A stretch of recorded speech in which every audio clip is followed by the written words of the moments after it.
చిన్నప్పటి నుంచి మా మమ్మీ లంచ్‌కి ఏం చేయాలి అని అడిగిన ప్రతిసారి నేనైతే పప్పు, సాంబార్ అని చెప్పేదాన్ని అనమాట.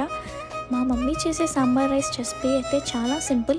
ఒక కడాయిలో ఆయిల్ యాడ్ చేసి దాంట్లో ఆవాలు, జీలకర్ర, పచ్చిమిర్చి, ఆనియన్స్ యాడ్ చేసి మనకు కావాల్సిన వెజిటేబుల్స్ యాడ్ చేసుకోవచ్చు. ఇక్కడ నేనైతే సొరకాయ, బెండకాయ, క్యారెట్, ఆలుగడ్డ, టొమాటో అండ్ మునక్కాడ యాడ్ చేశాను. దాంట్లోకి కొద్దిగా సాల్ట్, పసుపు అండ్ మనకి ఫ్లేవర్నిచ్చే మెంతి పొడి అనమాట, అది ఖచ్చితంగా యాడ్ చేయాలి.